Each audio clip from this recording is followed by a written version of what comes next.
Day 2 of 100 sa Physique Transformation Challenge natin. So yung current na napapanood yung clip, boys, is yung physique ko last August of 2025, boys. So nag-compete ako dito kaya medyo maangas yung physique natin.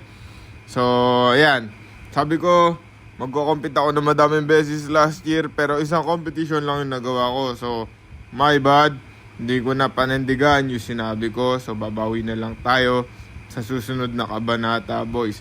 So fast forward, current day na ngayon, February 17, 2026, 4:10 a.m. Ayan, paggising na paggising, nagdadala na ng bola ang golden retriever na si Leylay.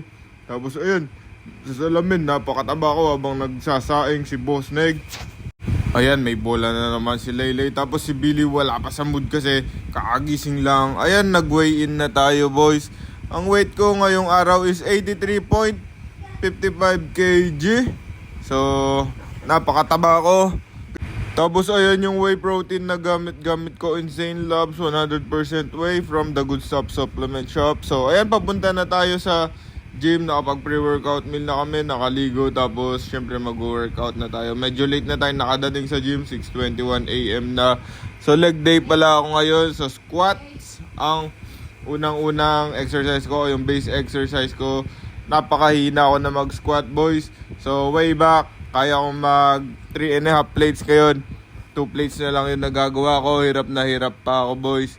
So, ayun, kailangan ulit natin i-build yung strength natin para lumaki pa yung legs natin, boys. So, bumalik ako sa free weight squats. Ayun, nakita nyo, magpa-fail pa ako kasi hindi ko na kayang iangat. Binaon na ako, boys. Tapos, next exercise, glute extensions. So, hindi yan hyperextension, glute extension. So, ito na yung physique update ko, current physique. Napakataba ko, boy, pero kaya ko pa din mag-vacuum. So, yan. Side chest, favorite pose.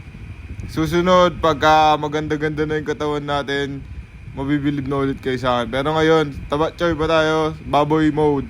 So yan na yung post-workout meal. Tapos kakain na tayo, tapos magpapaalam na ako sa inyo. Basic, paalam.